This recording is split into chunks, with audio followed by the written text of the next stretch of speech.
Hello बच्चों, तो कल हमने ये पढ़ा था कि जो हमारा नर्व इम्पल्स है उसका कंडक्शन कैसे होता है आपके एक्सोन में, जो इलेक्ट्रिकल इम्पल्स जनरेट होती है वो कैसे होती है।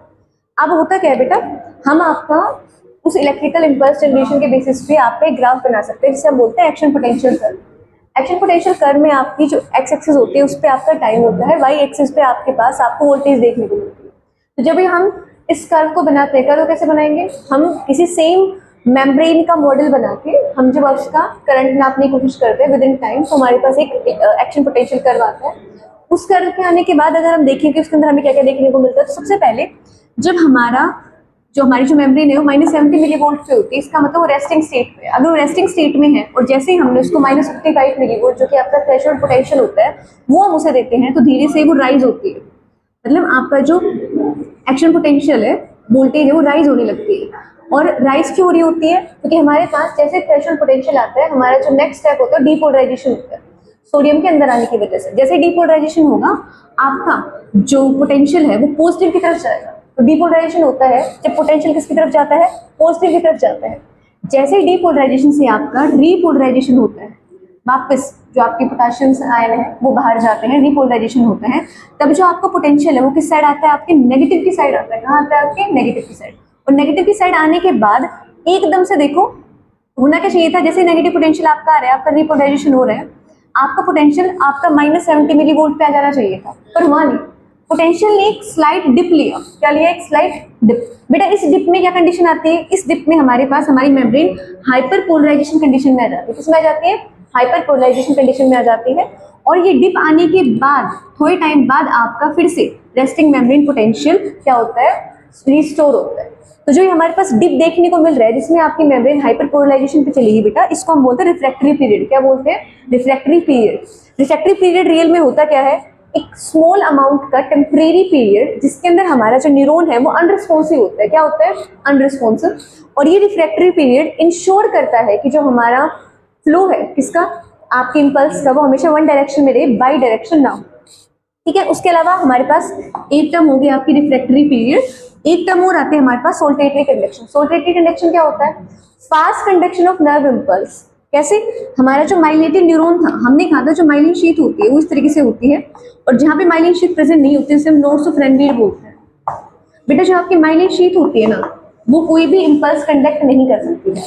तो अगर ऐसे न्यूरॉन में जिसमें इस तरीके से माइलिन शीथ प्रेजेंट हो, नोड्स ऑफ रनवीर प्रेजेंट हो, माइलिन शीथ प्रेजेंट हो, तो जो आपका इलेक्ट्रिकल इम्पल्स है वो जंप करता हुआ आएगा ऐसे 1 2, ऐसे जंप करने से आपका जो कंडक्शन होगा वो फास्ट हो जाएगा। इसे हम बोलते हैं बेटा सोल्टेटरी कंडक्शन। क्या बोलते हैं, सोल्टेटरी कंडक्शन। इसके बाद जो हमारा नेक्स्ट टॉपिक आता है बेटा, वो आता है आपका ट्रांसमिशन ऑफ नर्व इम्पल्स। मतलब आपका जो नर्व इम्पल्स है वो जो इलेक्ट्रिकल करंट में कन्वर्ट हुआ एक्सोन में, उसके बाद टर्मिनल्स में आके वो आपका केमिकल में कन्वर्ट हुआ, उसका ट्रांसमिशन कैसे होता है, मतलब ट्रांसमिशन होता है उसका साइनेप्स के थ्रू। किसके थ्रू होता है, साइनेप्स के थ्रू। अगर मैं साइनेप्स की बात करूँ तो देखो, ये आपकी जो एक्सोन है उसकी एक लोब है।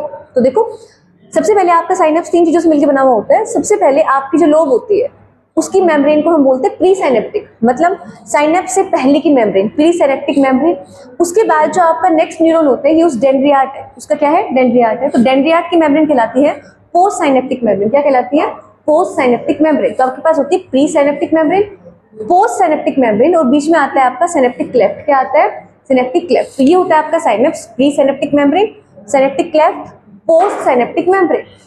इसे बोलते हैं आपका साइनेप्स। साइनेप्स में क्या होता है बेटा, जैसे ही आपकी केमिकल वेसाइकल के फॉर्म में, वेसाइकल में भर के आपके नोब तक आएंगे, नोब में आने के बाद ये बेटा इस एरिया में सिनेप्टिक क्लेफ्ट में रिलीज होते हैं, और इन्हें आपके डेंड्रियाट के रिसेप्टर क्या करते हैं, रिसीव करते हैं। इस तरीके से क्या होता है, आपका सिग्नल ट्रांसमिशन होता है। अगर हम बात करें type of synapse on the basis of कि क्लेफ्ट प्रेजेंट है या नहीं, तो हमारे पास 2 तरह के होते हैं। अगर आपके पास सिनेप्टिक क्लेफ्ट बहुत ज्यादा प्रेजेंट है तो आपके पास जो न्यूरॉन आएगा वो होगा आपका जो साइनेप्स आपके पास आएगा वो होगा आपका केमिकल साइनेप्स। क्या आएगा, केमिकल साइनेप्स। केमिकल साइनेप्स का मतलब आपके 2 प्री और पोस्ट न्यूरॉन के बीच में आपको कोई ना कोई क्लेफ्ट देखने को मिलेगा। ऐसे न्यूरॉन्स जो होते हैं, एक न्यूरॉन ऐसे बीच में आपको गैप देखने को मिल रहा है, दूसरा आपका न्यूरॉन है, और जो बीच में सिग्नल आ रहा है किस फॉर्म में आ रहा है, केमिकल सिग्नल की फॉर्म में आ रहा है। तो जैसे न्यूरॉन होते हैं वहां पे जो आपका ट्रांसमिशन होता है वो कंपैरेटिवली स्लो होता है। अगर मैं बात करूं, अगर हमारे पास सिनेप्टिक क्लेफ्ट प्रेजेंट नहीं है तो हमारे पास आते हैं बेटा इलेक्ट्रिकल साइनेप्स। कौन से आते हैं, इलेक्ट्रिकल साइनेप्स। इसमें आपकी जो प्री सिनेप्टिक मेम्ब्रेन है, उसके बाद जो आपकी पोस्ट सिनेप्टिक मेम्ब्रेन है, पोस्ट सिनेप्टिक मेम्ब्रेन पर आपके इस तरीके से रिसेप्टर होते हैं। तो बेटा ये आपके रिसेप्टर्स और आपकी प्री सिनेप्टिक मेम्ब्रेन इस तरीके से जुड़ी हुई होती है। तो जो भी आपका सिग्नल आएगा वो किस फॉर्म में, कुछ इस तरीके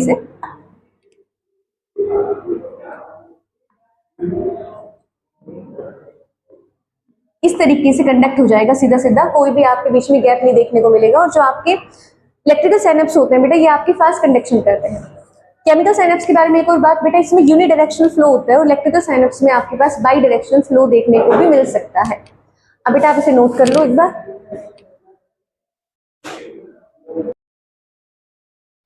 तो बेटा अब हम पढ़ेंगे हमारा जो नेक्स्ट टॉपिक है ब्रेन। हमने साइनेप्स पढ़ लिया, हमने न्यूरॉन पढ़ लिया। अब हमने बात करी थी कि हमारे पास ब्रेन और स्पाइनल कॉर्ड दोनों आते हैं। सेंट्रल नर्वस सिस्टम का से ब्रेन वाला पोर्शन हम पढ़ेंगे। तो बेटा ये है आपका ब्रेन का डायग्राम। अगर मैं आपके ब्रेन के पार्ट की बात करूं तो बेटा आपके ब्रेन में 3 पार्ट में डिवाइडेड होता है। एक होता है आपका फोर ब्रेन, एक होता है आपका मिड ब्रेन और एक होता है आपका हिंड ब्रेन।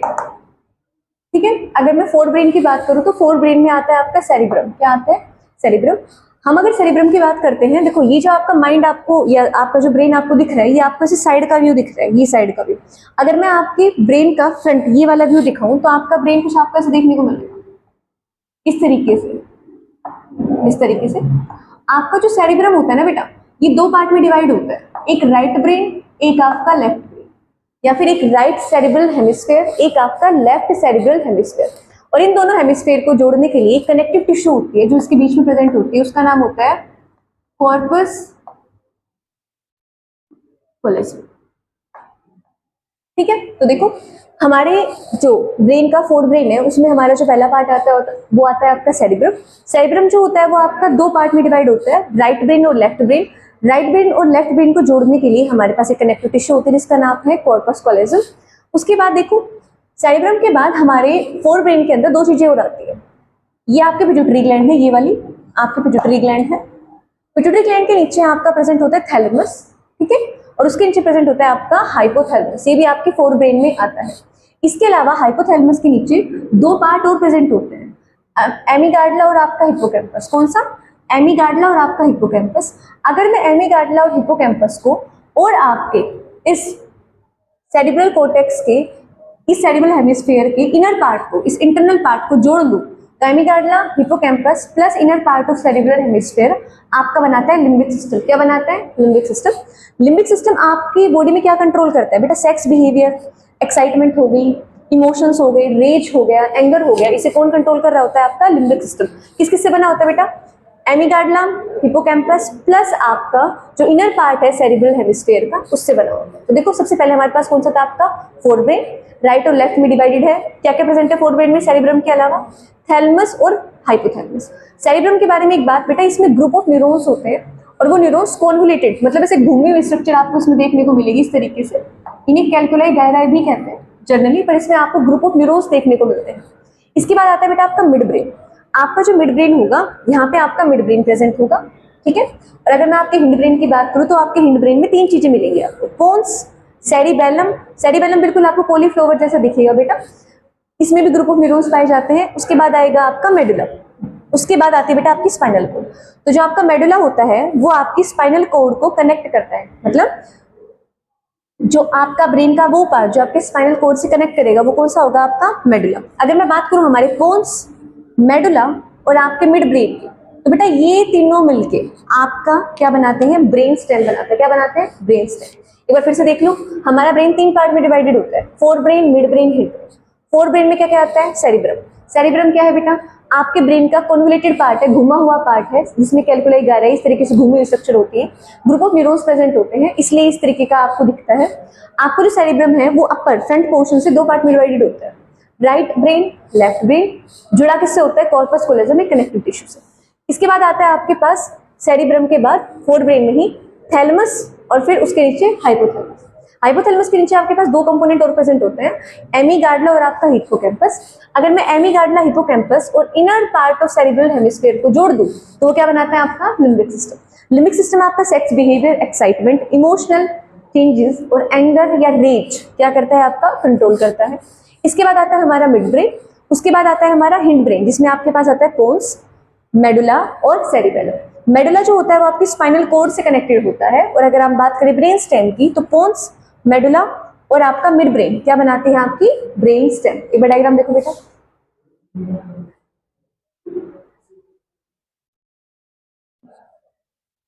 बेटा अब हम पढ़ते हैं आपके ब्रेन की स्ट्रक्चर और उनके पार्ट्स के फंक्शन। सबसे पहले हम बात करते हैं आपके फोर ब्रेन की। फोर ब्रेन में हमने देखा था हमारे पास सेरिब्रम होता है, थैलेमस और हाइपोथैलेमस होता है। अगर मैं सेरिब्रम की बात करूं बेटा तो आपको जो सेरिब्रम होता है दैट अपर पोर्शन जो आपका घुमा हुआ कॉन्वोल्यूटेड पोर्शन होता है वो आपका दो पार्ट में डिवाइडेड होता है बेटा। एक होता है आउटर, मैंने आपको बताया था बायो में किसी भी चीज को हम कोर्टेक्स बोल रहे हैं तो वो आउटर पार्ट की बात हो रही है। इसका मतलब एक होता है कोर्टेक्स सेरिब्रम मतलब आउटर पार्ट ऑफ सेरिब्रम, एक होता है आपका इनर पार्ट ऑफ सेरिब्रम। अगर मैं बात करूं आपके आउटर पार्ट की या फिर कोर्टेक्स ऑफ सेरिब्रम की तो बेटा उसे हम ग्रे मैटर बोलते हैं। क्या बोलते हैं? Grey matter. अगर ग्रे मैटर बोलते हैं तो इसका मतलब क्या है? मैंने अभी आपको बताया था कि जो सेरिब्रम होता है उसमें क्या होता है आपके ग्रुप ऑफ न्यूरॉन्स होते हैं। तो अगर आपके न्यूरॉन की सेल बॉडी सबसे ऊपर वाले पोर्शन में पाई जा रही है तो उसे हम बोलेंगे ग्रे मैटर। तो ग्रे मैटर क्यों नाम पड़ा आपके कोर्टेक्स का? क्योंकि इसमें बहुत सारे क्या पाए जाते हैं? साइटोन। साइटोन मतलब सेल बॉडी। न्यूरॉन की सेल बॉडी कहाँ पाई जाती है? आपके ग्रे मैटर में, आउटर पार्ट में पाई जाती है बेटा। और जो आपके न्यूरॉन होते हैं उनका जो भी एक्सोन है वो कहाँ पाया जाता है? आपके इनर पार्ट में पाया जाता है। इसलिए हम उसको क्या कहते हैं? आपका व्हाइट मैटर। क्या बोलते हैं? White matter. इनर पार्ट कैसा होता है? White matter. बाहर वाला पार्ट क्या होता है आपका? Grey matter. ग्रे मैटर बेटा थोड़ा इंटेलिजेंसी का प्रतीक होता है। जितनी कैलकुलाई गायराई जितनी कॉन्वोल्यूशंस आपके ब्रेन में देखने को मिलेगी उतनी ही आपकी इंटेलिजेंसी बताई जाती है। अब बात करते हैं इसके बारे में। और सेरिब्रम जो होता है बेटा ये आपके ब्रेन का सबसे लार्जेस्ट पार्ट है और सबसे ज्यादा कॉम्प्लेक्स फंक्शन जो भी स्मेल के सेंस के जो भी विजुअल्स होते हैं, ऑडिटरी हो गए और आपके पास स्मेल के विजुअल्स हो गए, टच के सेंसेस हो गए, सारे सेंसेस जो होते हैं ना वो कहाँ पे आते हैं? आपके कहाँ प्रोसेस होते हैं? आपके इस पार्ट में प्रोसेस होते हैं। इसलिए सबसे ज्यादा कॉम्प्लेक्स फंक्शन कौन करता है? आपका सेरिब्रम। इसके अलावा हमने कहा था हमारे पास थैलेमस और हाइपोथैलेमस प्रेजेंट है। थैलेमस और हाइपोथैलेमस को कलेक्टिवली बोलते हैं डायनेसिफेलोन। क्या बोलते हैं बेटा? डायनेसिफेलोन। अब हम बात करें डायनेसिफेलोन में जो थैलेमस और हाइपोथैलेमस है उसकी बात करें। थैलेमस ऊपर प्रेजेंट था, उसके नीचे हाइपोथैलेमस प्रेजेंट था। तो हाइपोथैलेमस का काम होता है बेटा हीट, टेम्परेचर, ईटिंग और ड्रिंकिंग को कंट्रोल करना। आपकी बॉडी का हीट जो है, आपकी बॉडी में टेम्परेचर कितना है, आपको भूख और प्यास को कंट्रोल कौन करता है? हाइपोथैलेमस। अगर मैं बात करूँ थैलेमस की तो थैलेमस क्या होता है? आपका रिले सेंटर होता है। रिले का मतलब एक कोई सामान यहाँ से आ रहा है, बीच में कोई बंदा खड़ा हुआ है, वो सामान को दूसरे वाले बंदे को पकड़ाता है। तो पहला इंसान, दूसरा इंसान, बीच में क्या होता है? एक मीडिएटर होता है जो कि सामान को पहुंचाने में काम करता है। जैसे रिले रेस होते हैं ना, इस तरीके से रिले सेंटर की तरह काम करता है। देखो कैसे करता है। इसके अलावा एक बात और समझ लो, अभी आपके ब्रेन में सेरिब्रम में एसोसिएटेड एरिया या फिर इंटरसेंसरी एरियाज होते हैं। देखो समझो क्या मतलब है इस बात का। हमारे सेरिब्रल कोर्टेक्स के अंदर हमने कहा ग्रुप ऑफ न्यूरॉन्स प्रेजेंट है। तो है ये कि हमारे ब्रेन के अंदर ग्रुप ऑफ न्यूरॉन्स है। तो कुछ तो न्यूरॉन्स ऐसे होंगे जो सेंसरी होंगे, सेंसरी मतलब जो इन्फॉर्मेशन लेके आ रहे होंगे। कुछ ऐसे होंगे जो आपके मोटर होंगे जो कि आपके इंफॉर्मेशन को वापस लेके जा रहे होंगे। अब ये वाले तो हो गए स्पेसिफिक सेंसरी न्यूरॉन और आपके मोटर न्यूरॉन, लेकिन इनके बीच में एक एरिया होता है आपके पास जिसमें जो न्यूरॉन पाए जाते हैं वो दोनों तरह के होते हैं। सेंसरी भी काम करते हैं और आपका मोटर न्यूरॉन की तरह भी काम करते हैं, मतलब दोनों मिक्स एरिया। मिक्स एरिया को हम क्या कहते हैं? इंटरसेंसरी एरिया या फिर आपका एसोसिएटेड एरिया। अब होता ये थैलेमस की बात समझते हैं। देखो आपके कोर्टेक्स में आपको न्यूरॉन देखने को मिल रहे हैं, थैलेमस आपको नीचे को मिल रहा है, स्पाइनल कोर्ड से आपके पास ग्रुप ऑफ न्यूरॉन्स आ रहे हैं। तो स्पाइनल कोर्ड से सेंसरी जब न्यूरॉन कोर्टेक्स तक जाने की कोशिश करेंगे, आप इंफॉर्मेशन लेके जाने की कोशिश करेंगे तो थैलेमस से होते हुए कहाँ जाएंगे? ब्रेन में। सेम मोटर न्यूरॉन्स जब अपना सिग्नल भेजने की कोशिश करेंगे तो वो थैलेमस से उस सिग्नल को निकालते हुए वापस कहाँ लेके जाएंगे? आपकी स्पाइनल कोर्ड। तो स्पाइनल कोर्ड से जो सिग्नल आ रहे हैं ऊपर और ऊपर से जो सिग्नल स्पाइनल कोर्ड के थ्रू बॉडी में जा रहे हैं उनके बीच का रिले सेंटर कौन है? आपका थैलेमस। बेटा एक बार ये देखो,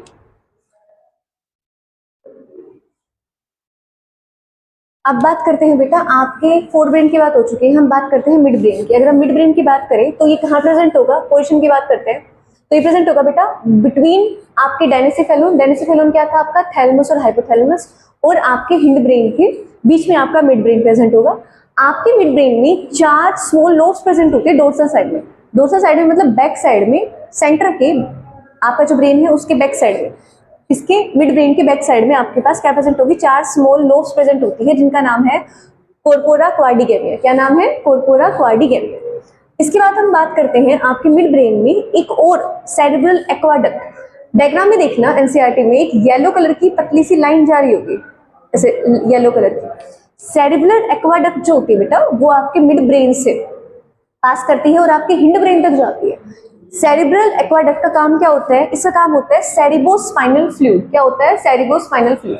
बेटा इसके अंदर सेरिबोस्पाइनल फ्लूइड पाया जाता है जो बाद में हिंड ब्रेन के थ्रू बाहर की तरफ जाता है, आपकी किसी तरफ जाता है, स्पाइनल कोड की तरफ जाता है। ट्रांसफर का काम कौन करती है? Cerebral aqueduct. और सेरिब्रल एक्वाडक्ट कहाँ से पास होती है? आपकी मिड ब्रेन से पास होती है। इसके बाद बात करें हम अपने हिंड ब्रेन की, तो आपका जो हिंड ब्रेन है इसमें 3 चीजें पाई जाती हैं। पहला होता है पोन्स, दूसरा होता है सेरिबेलम और तीसरा होता है मेडुला। अगर हम पोन्स की बात करें तो हमारा पोन्स कुछ इस तरीके से हमें देखने को मिल रहा था, इस तरीके से कुछ प्रेजेंट था। तो इस पोन्स में बेटा बहुत सारे फाइबर्स मतलब बहुत सारे न्यूरॉन प्रेजेंट होते हैं। और ये न्यूरॉन करते क्या है? ये करता है पोन्स आपका connect different part of brain, मतलब आपके ब्रेन में जितने भी न्यूरॉन है या फिर आपका जो पूरा ब्रेन है उसमें भी डिफरेंट पार्ट्स है, सारे पार्ट्स को कनेक्ट करने का काम कौन कर रहा होता है? आपका पोन्स कर रहा होता है। इसके अलावा बेटा ये आपकी स्लीप रेगुलेशन करता है, आपकी नींद को जो रेगुलेट करता है उसे कौन करता है? आपका पोन्स पोर्शन करता है। फिर आते हैं सेरिबेलम। बेटा ये जैसे सेरिबेलम है ऐसे ही एक प्रोनाउंसिएशन और थी हमारे पास। क्या प्रोनाउंसिएशन थी हमारे पास? सेरिब्रम। जैसे सेरिब्रम में ग्रुप ऑफ न्यूरॉन्स बहुत सारे न्यूरॉन प्रेजेंट थे, ऐसे ही कॉलीफ्लावर जैसी स्ट्रक्चर जिसमें हमें क्या होते हैं?